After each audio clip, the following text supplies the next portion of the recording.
모히또 가서 몰디브 한 잔으로 유명하죠. 몰디브, 이게 몰디브입니다. 와, 어떻게 저렇게 생겼죠, 그죠? 근데 간다요도 최근에 알았습니다. 몰디브가 어디에 있는지 모르는 분들이 꽤 많아요. 간다요도 몰랐거든요. 오늘 몰디브의 역사입니다.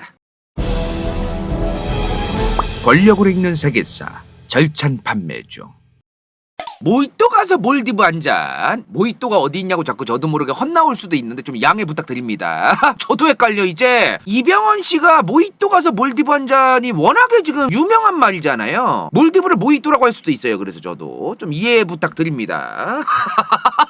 자, 몰디브 굉장히 아름답습니다. 휴양지로 유명하죠. 신혼부부들이 신혼여행 가는 거로도 유명합니다. 여기 있습니다. 엄청 쪼만해요. 지금 지도로 그나마 지금 빨간색 점을 찍어놨는데 오히려 이거보다 더 작습니다. 지금 테두리가 빨간색으로 되어 있어가지고 지금 이렇게 보이는 건데 인도와 스리랑카 아래쪽에 있어요. 간다요도 어디쯤 있을 것 같다고 생각을 했냐면은 그런 거 있잖아요. 좀 요쯤 있지 않을까? 아니면 뭐 태평양이나 좀 요쪽이나 아니면 아싸리 지중해?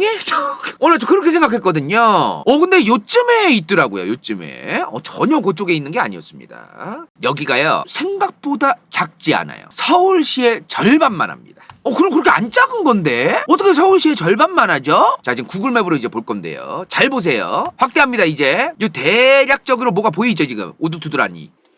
요런 거 이제 쫙 보이잖아요. 요렇게 이게 산호초와 또 이렇게 사람이 살 수 있는 섬과 이런 게 섞여 있어요. 여기는 여러분들 아시다시피 수심이 굉장히 낮고 사람이 발로 걸어다닐 수도 있는 그런 수심으로 되어 있는 요런 데로 되어 있는 거고, 여기는 사람이 살 수도 있는 그런 데로 되어 있는 거죠. 요런 거가 1200개가 있습니다. 지금 이게 섬 한 덩어리가 아니에요. 하나하나 있는 거야. 하나하나 지금 하나하나. 멀리서 보면 요렇게 되어 있는데 하나하나입니다. 이런 섬이 1200개가 있대요. 1200개의 섬의 면적을 다 합하면 300제곱킬로미터. 서울시가 600제곱킬로미터가 좀 더 넘습니다. 그죠? 그러니까 한 서울시 절반보다 조금 더 작은 거예요. 근데 도대체 이걸 나라 운영을 어떻게 하려나? 그리고 경제는 진짜 오로지 관광업밖에 없을라나? 좀 이런 여러 가지 생각이 들잖아요. 근데 이게 무시할 수가 없는 게 뭐냐면은 EEZ 아세요? EEZ? EEZ. 배타적 경제수역입니다. 배타적 경제수역이 뭐예요? 국가의 연안에서 200해일, 약 370km죠.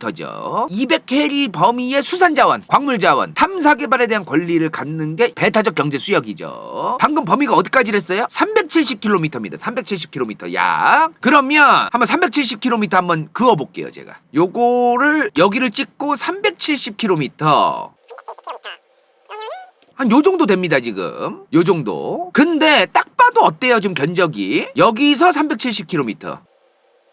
겹치죠? 그리고 여기서도 한번 그어볼게요. 여기서 한 370km. 대략적인 것만 보세요, 그냥. 여기서 370km인데 예를 들어 뭐 여기서 370km. 이렇게 겹칩니다, 서로 지금. 일본, 중국, 한국, 한중일이 배타적 경제수역이 다 겹치는 거예요. 이렇게 겹치면 쇼부를 쳐야 돼요. 이렇게 겹치면 어쩔 수가 없는 거예요. 근데 몰디브는 쇼부를 칠 이유가 별로 없겠죠? 쇼부를 안 쳐도 되는 곳은 어디예요? 망망대해 바다 한복판에 있는 섬나라. 360도에 다 바다가 있는 나라. 그러면 이런 나라들은 개이득인 겁니다. 그래서 한국보다 몰디브가 면적이 엄청나게 작습니다. 엄청나게. 남한 면적이 지금 10만 210제곱킬로미터인데 몰디브는 300이에요. 그러면 대략 몇 분의 1이에요? 그럼 334입니다. 대한민국 남한보다도 334분의 1밖에 안 되는 모히또가 대한민국 면적의 334분의 1밖에 안 되는 몰디브가 배타적 경제수역은 대한민국보다 더 넓습니다. 한국의 배타적 경제수역이 47만 5,469제곱킬로미터예요. 몰디브는 92만 3,322제곱킬로미터입니다. 이런 게 있는 거예요. 이게 그러니까 나라가 쪼만하니까 무조건 뭐 이렇게만 볼 게 아닙니다. 지금 바다왕국이죠, 바다왕국. 우리나라 따블이에요. EEZ는 우리나라의 330 몇 분의 1밖에 안 되는 나라가 EEZ는 대한민국의 2배다 이 말이에요. 이런 걸 또 우리는 좀 알아둘 필요가 있겠어요. 지금 현재 몰디브 여기 보면 이런 식으로 보입니다. 그죠? 지금 인도랑 스리랑카가 있고 여기에 요렇게 있어요. 지금 그죠? 이게 전부 다 섬이 아니라 그랬습니다. 지금 보면은 이렇게 산호초가 있으면서 요만큼 도시가 있고요. 또 바다예요, 여기는. 그러다가 조그마한 섬이 또 있고 이런 식으로 이제 좀 이렇게 이어지면서 굉장히 특이하게 생겼어. 그죠? 이런 식으로. 자, 아무튼 이게 몰디브인데 이 몰디브 인구가 전체가 몇이냐면은 52만 명 정도입니다. 적죠? 인구가 적습니다. 근데 간다이어는 이 몰디브를 보고 이런 게 궁금하더라고요. 전 세계에 이런 작은 섬나라가 많기는 많아요. 특히 남미나 이제 중남미 같은 데 있죠. 요런데 보이시죠? 뭐 트리니다드, 토바고, 그레나다, 바베이도스, 세인트 루시아, 도미니카 연방, 과들루프, 앤티가, 바부다 등등등등 이게 다 나라예요. 섬나라 굉장히 작은. 이런 것처럼 몰디브도 그 중에 하나인데 뭐 좋다 이거예요. 근데 왜 몰디브가 생겼을까가 궁금하더라고요. 이렇게 작은 섬나라면은 주변에 인도라던가 이런 강대국들이 그냥 밟고서 우리가 먹어버린다 해도 그만일 수도 있잖아요. 옛날에 그죠? 근데 어떻게 살아남을 수 있었을까? 어떻게 나라가 이어질 수 있었을까? 이거 굉장히 중요한 부분입니다. 그죠? 자, 이게 우리나라 같은 경우에는 당연히 한민족의 국가, 당연히 우리의 민족의 국가가 있어야지. 이러다 보니까 다른 나라가 어떻게 존속되어 올 수 있었는가에 대한 관심을 덜 갖게 돼요. 왜냐면 우리나라 사람들은 당연히 이 땅의 주인은 이 원래 살던 민족이지 이렇게 무조건 생각하는 경향이 있기 때문에 근데 그 나라가 현재까지 존속하거나 존재할 수 있는 건 다 이유가 있는 겁니다. 역사적인. 근데 그 이유에 대해서 알아보는 것 자체를 죄악시해요. 그런 사람들도 있어요. 그래서 이런 거에 대해서 접할 기회가 좀 흔치가 않아요. 우리나라 분위기 자체가. 우선은 몰디브란 나라가 어떻게 생겼는지 알려면 몰디브의 역사를 알아야겠죠. 딱 봐도 인도랑 가까워요. 스리랑카랑 가까워요. 그죠? 옛날에 기원전에 인도 남쪽 사람들 아니면 스리랑카 사람들이 배 타고 이 섬 쪽에 건너가서 살게 되었을 것으로 추정된다로 되어 있습니다. 근데 그들이 왜 이 섬까지 갔을까는 몰라요. 고대사가 다 그렇죠 뭐. 고대사는 이제 좀 근거라던가 사료가 좀 많이 부족하다 보니까 추정하는 게 대부분이죠. 그죠? 근데 인도랑 가깝다 보니까 힌두교의 영향을 많이 받았겠어요. 그죠? 근데 이거 되게 흥미로운 거죠. 불교, 부처님이죠. 이 불교의 전파 과정이 굉장히 흥미로운 거 아시죠? 불교가 막상 어디서 생겼습니까? 인도 북부에서 생긴 거예요. 근데 막상 인도에서는 이단 취급받고 이게 동아시아로 넘어오면서 대박이 터지거든요. 그러니까 이 불교의 전파 과정이 굉장히 재미있기 때문에 나중에 이제 기회 되면 제가 다루도록 할 텐데 아무튼 이 불교가 기원전 3세기에 몰디브로 퍼집니다. 근데 이게 기원전 3세기면 대박인 게 뭐냐면요. 석가모니 부처님이 기원전 5세기 사람이에요. 그럼 100년에서 200년 뒤쯤에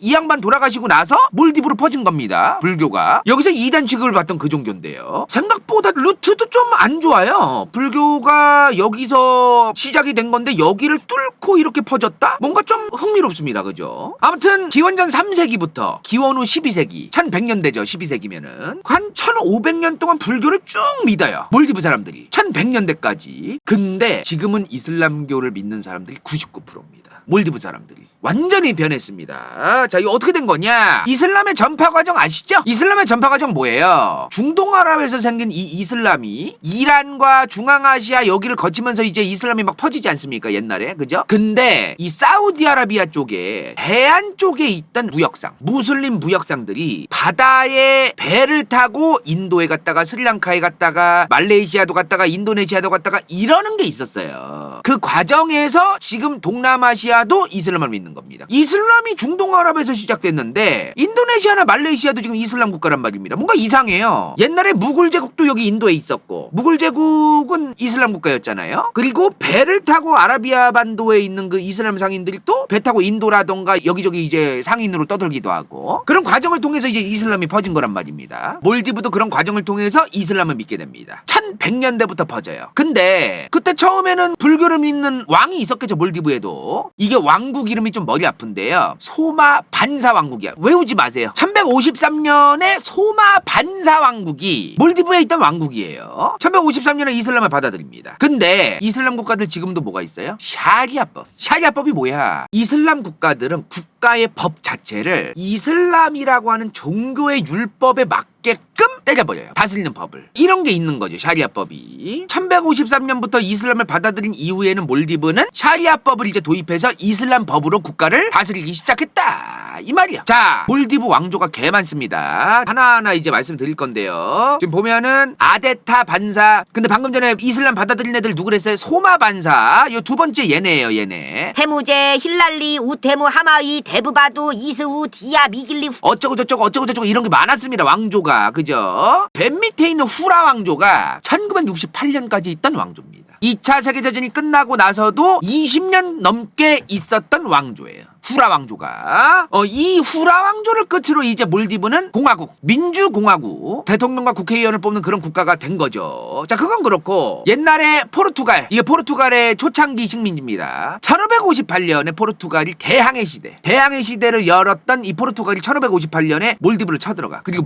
먹고 원래 왕을 죽여버려요. 가라로 허수아비 왕을 앉혀. 그리고 포르투갈이 기독교로 개종을 하라고 요구합니다. 원래 불교 믿던 사람들이 왕에 의해서 1100년대에 이슬람을 받아들이고 몇백 년이 지난 시점에 갑자기 포르투갈이 튀어나와서 왕 죽여버리고 기독교 믿으라고 해요. 그럼 그거 됩니까?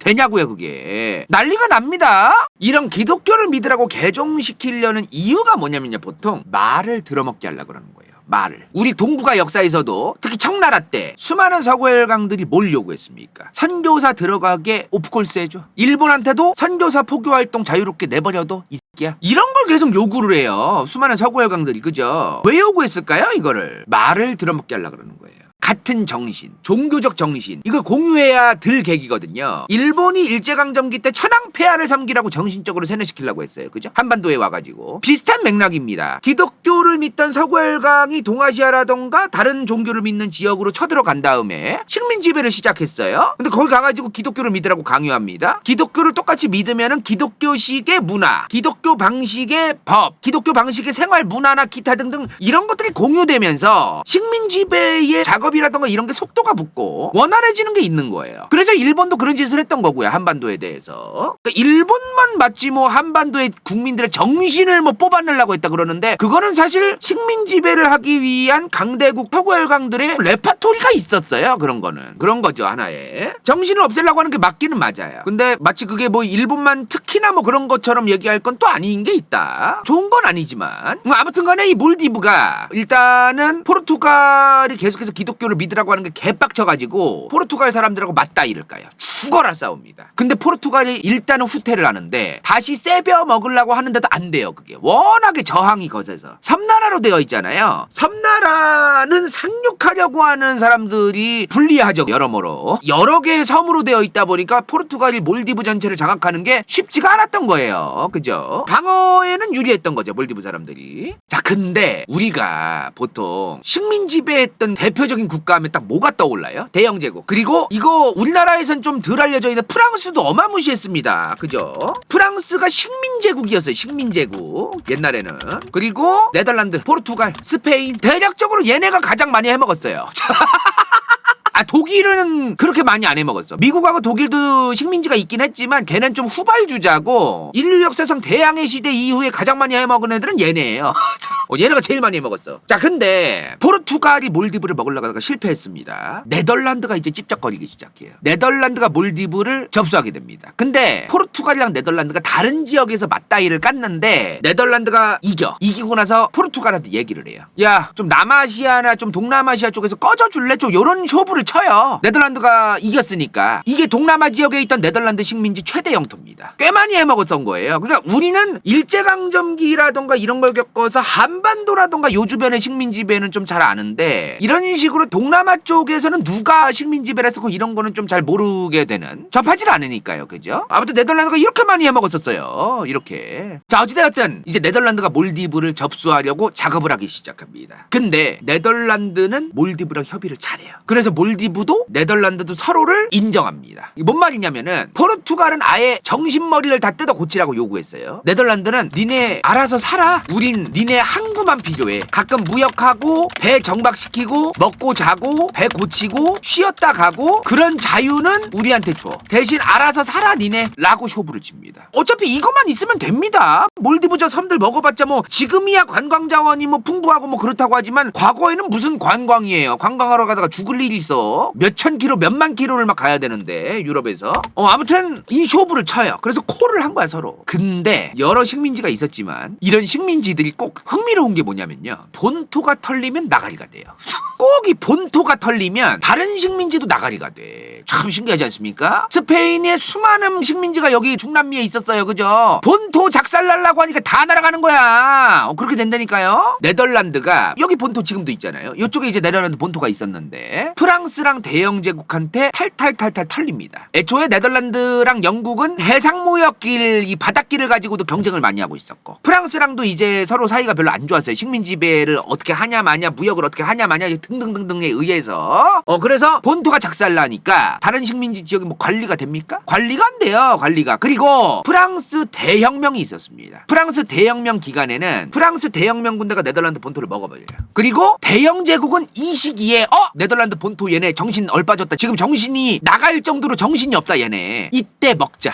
참 머리가 아픈데요. 요런 일이 있었어요. 근데 웃긴 게 뭐냐면은 영국이 이짓거리 했다 그랬잖아요. 줬다 뺏는 게 아니라 뺏었다가 줘요. 뺏었다가 다시 줍니다. 이거 뭐 개소리냐면은 여기 보면은 네덜란드 식민지가 지금 인도의 남부와 스리랑카예요. 그죠? 근데 1796년에 이 스리랑카를 영국이 먹어버립니다. 네덜란드 애들 다 쳐내요. 근데 1802년에 다시 돌려줘요. 다시 돌려줬다. 왜 그랬을까요? 이거 좀 복잡한 이유가 있는데요. 일단은 프랑스 대혁명 기간과 나폴레옹이 설치고 다니던 그 프랑스와 영국이 오지게 싸웠단 말이에요. 근데 프랑스랑 영국이 잠깐 휴전했던 시기가 있어요. 이때 프랑스가 네덜란드한테 식민지를 돌려주라고 얘기를 합니다. 그러니까 프랑스 입장에서는 여러 가지 의도가 있던 거죠. 네덜란드를 프랑스가 이제 쥐락펴락할 수 있는 상황이 됐고, 프랑스는 네덜란드를 핑계로 영국이 동남아라던가 인도 쪽에서 먹고 있던 식민지의 개수를 줄이게 하고 싶었고, 힘을 조금 빼고 싶었던 거죠. 견제를 하기 위해서. 그래서 네덜란드가 먹고 있던 수많은 지역 있죠. 여기를 다시 한번 네덜란드한테 토해냅니다. 영국이. 몇 개는 빼요. 근데요,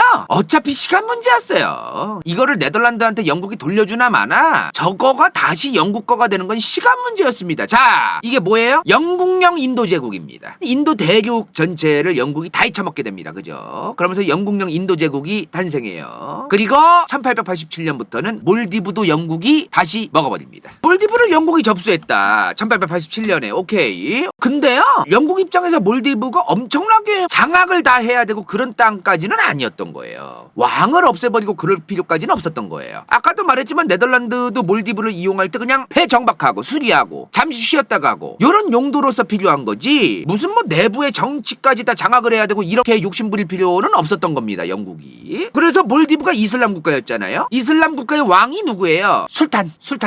이슬람 국가의 왕들을 술탄이라고 하잖아요. 몰디브의 당시 왕 술탄이랑 영국이 쇼부를 칩니다. 그래서 영국이 뭐라고 얘기하냐면은 외교 국방은 영국이 알아서 해줄게. 다른 건 니네가 해먹어. 세금을 걷든 내부 정치를 하면서 정치질을 하든 뭐 하든 이건 네가 해먹어라. 그러나 몰디브를 우리 영국이 소유하고 있고, 몰디브를 이용해서 우리 영국이 유리하게끔 외교적인 어떤 협상력을 가지고 가는 그런 것들은 우리가 계속 해야겠다라고 이제 한 거죠. 이렇게 쇼부를 쳐요. 쳤는데 또 나와야 되네요. 1800년대 후반부터 1900년대 초중반을 거치면서 전 세계에 뭐가 유행해요? 민주주의가 유행합니다. 왕도 법을 따르라는 입판군주제가 유행하기 시작해요. 왕이라고 해서 절대 권력을 휘두르면서 내가 다 헤쳐먹을 거야 이러는 게 아니라 왕도 법을 좀 지키면서 이제 살아가라는 거죠. 예컨대 일본의 천황, 일본의 여왕, 왕 이런 좀 느낌으로 가자는 거죠. 근데 몰디브 왕이 되게 재밌는 게 뭐냐면요, 몰디브 왕 중에 나 왕 안 할래 스스로 왕을 파토낸 사람이 있습니다. 굉장히 흥미로운 사람이에요. 몰디브가 엄청나게 흥미로운 국가더라고. 이런 게 스스로 나 왕 안 할게 국민들을 위해서 라고 얘기를 한 사람이 있었습니다. 아민 디디 이 사람이에요. 아민 디디 이 양반 아빠가 죽으면 이제 왕이 되면 되는데 갑자기 이 사람이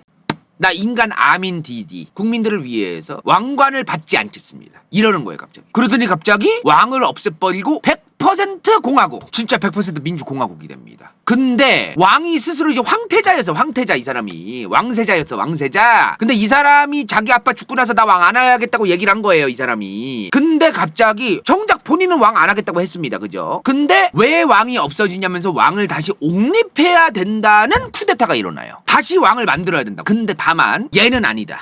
얘는 정신이 나간 애다. 얘를 다시 왕으로 올리는 거는 위험하고 얘 말고 다른 애를 왕으로 옹립해서 왕정을 다시 한번 살려야 된다 하면서 쿠데타가 일어납니다. 물론 이제 정치 권력들이 또 헤쳐먹으려고 저짓거리 한 건데요. 아무튼 이런 쿠데타가 일어나요. 상황이 굉장히 황당한데요. 그래서 몰디브가 웃긴 게 뭐냐면은 1953년에 몰디브 공화국이 성립돼요. 근데 8개월 뒤에 내년이 됩니다. 1954년 몰디브 술탄국이 다시 생겨.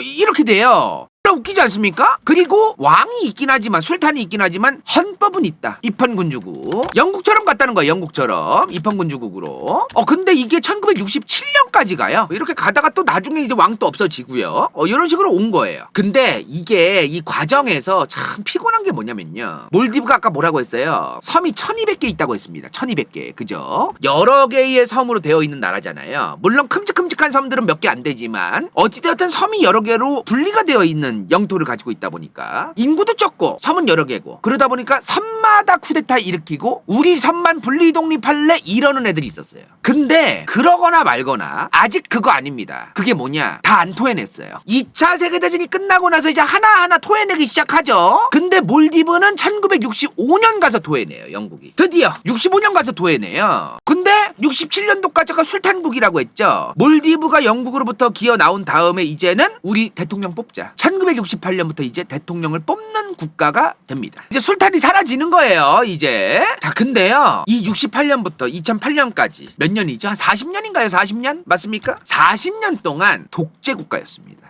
옛날에 이런 거 있었잖아. 우리나라 박정희 전두환 시절에 이런 체육관 선거 간선제라고 하죠. 간선제 이런 거 있었잖아요. 이 2008년까지는 간선제였습니다. 몰디브가 일단은. 그래서 요 기간에는 해쳐먹는 인간들만 계속 해쳐먹는 그런 시기가 있었는데 그래도 2008년부터는 또 직접 선거 이거 이렇게 변해요. 직접 선거로. 아무튼 2008년부터는 이 사람 저 사람 당선되고 요 사람도 당선됐다가 저 사람도 당선됐다가 계속 이렇게 바뀌어요. 바뀌는데 이 정치 얘기는 여기까지 하고요. 몰디브에 대해서 별로 재미없어요. 재미없으니까 모히또 가서 몰디브 한잔. 이 얘기가 왜 나온 거예요? 몰디브가 관광지라서 굉장히 유명한 휴양지라서 너무 이뻐요. 어떻게 이런 게 가능해요? 그죠? 참 이런 풍경도 참 쉽지 않습니다. 그죠? 야 너무 이쁘지 않습니까? 어떻게 여기가 이렇게 수심이 굉장히 얕으면서 여기에 이렇게 또 건물을 지을 수 있고 참 신기한 곳이에요. 그죠? 몰디브가 관광지라서 모히또 드림이 나온 거죠? 근데 모히또 이거 한국에서도 사실 먹을 수 있습니다. 그죠? 전 세계에서 먹을 수 있어요. 이거가 사실 몰디브랑 전혀 상관이 없습니다. 그러니까 이 모히또라는 술은 바카디, 쿠바에서 유명한 럼주 있죠. 럼주. 사탕수수로 만드는 술. 럼주. 이 럼주로 만든 칵테일이에요. 그게 모히또야. 어쩌다가 몰디브 가서 모히또 가서 몰디브가 됐는지 모르겠지만 그냥 영화 대사라서 우리나라에서는 유명해진 것 같고요. 몰디브가 관광업이 굉장히 많은 비중을 차지하다 보니까 이렇게 된 거겠죠.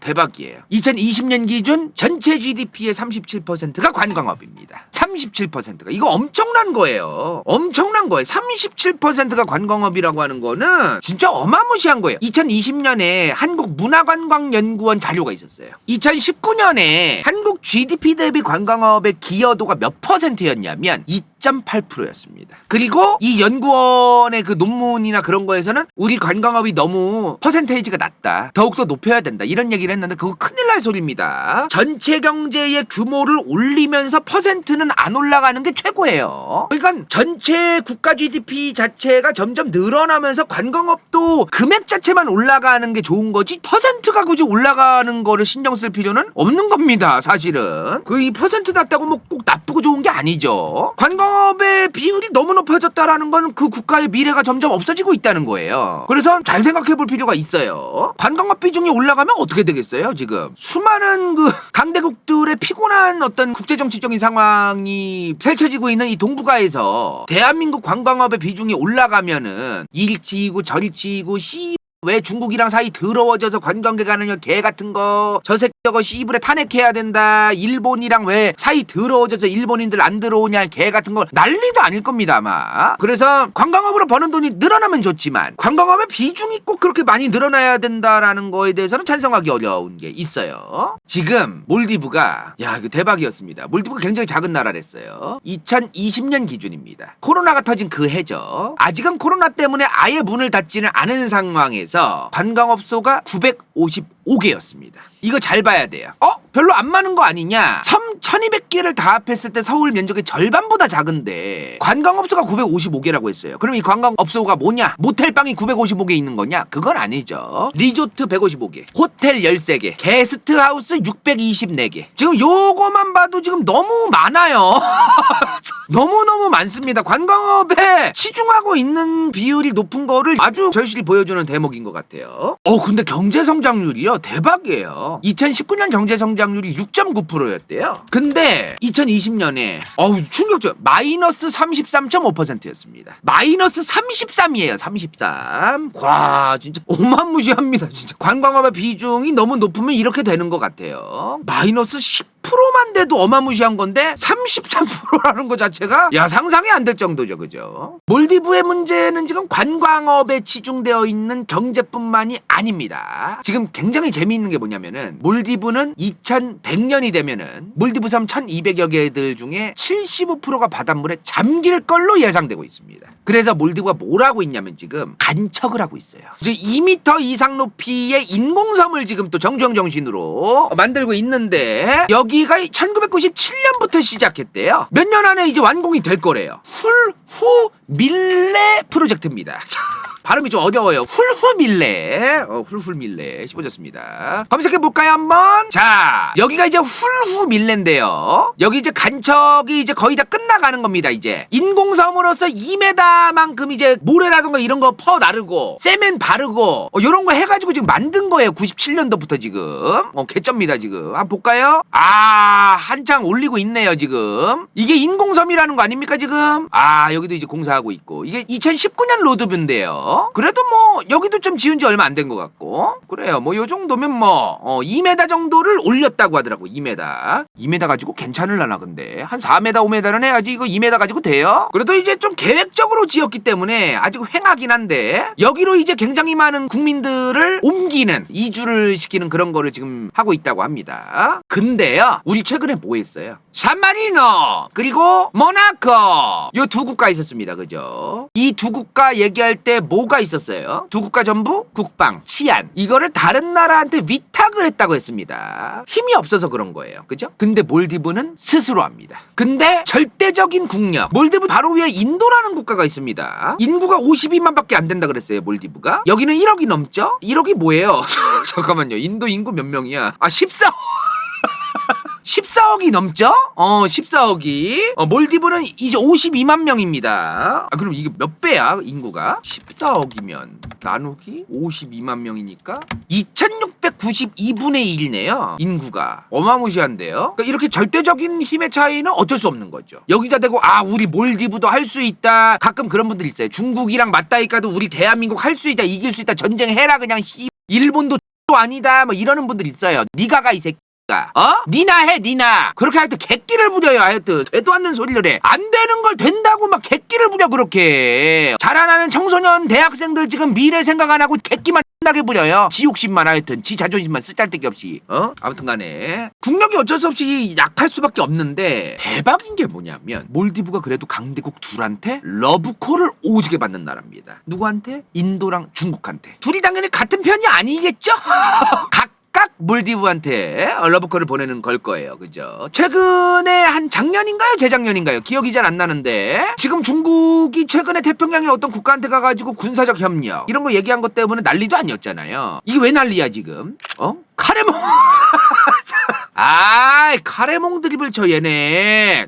왜 난리예요? 중국은 남중국해와 동중국해. 여기가 남중국해고요. 여기가 동중국해예요. 여기로 해군력과 공군력이 나오기가 상당히 쉽지가 않습니다. 누누이 지금까지 간다요가 말해왔기 때문에 넘어갈 건데 이 길을 뚫지를 못해요. 이 길을 뚫기 위해서 여기저기에 있는 섬나라들과 중국이 친해져서 나쁠 게 없습니다. 일단 섬나라들하고 친해진다고 끝나는 건 아닌데 일단은 친해져 놓는 게 나쁠 게 없다는 거예요. 그래서 중국이 지금 몰디브랑 친해지려고 난리를 치고 있어요. 근데 인도는 절대로 빼앗기지 않으려고 하겠죠. 인도는 자기들한테 협력하는 몰디브 정권이 있을 때 자기네 군대를 그냥 넣었습니다. 그냥 군대를 보내버렸어요. 인도는 1978년에서 2008년까지 특정 가문이 독재를 했어요. 마우문 가문. 얘네가 몰디브에서 30년 동안 독재를 해먹었어. 근데 이 양반들이 독재를 하니까 쿠데타로 일어나고 시위도 일어나고 그랬을 거 아닙니까? 근데 얘네가 친인도인 거예요. 인도랑 친하게 지낸 거야. 쿠데타가 일어나면 인도가 이 마우문 가문의 독재를 지켜주기 위해서 공수부대까지 투입시켜서 쿠데타 진압하고 그랬습니다. 그 정도로 인도가 개입을 많이 해왔어요.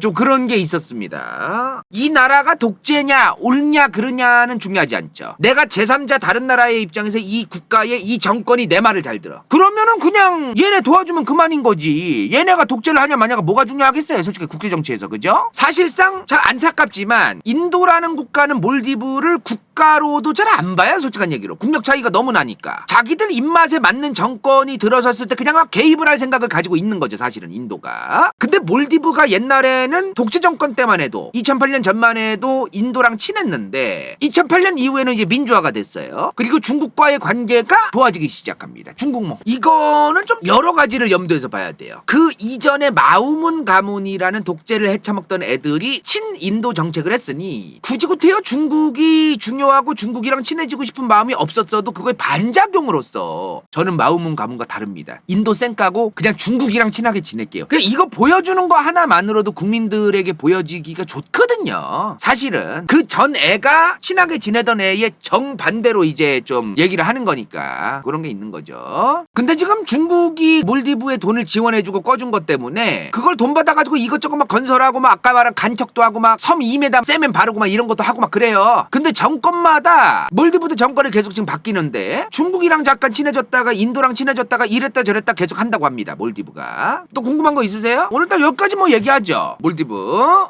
오늘 준비한 내용은 여기까지입니다. 조만간 최근의 주가가 개박살난 이마트의 역사로 찾아뵙겠습니다.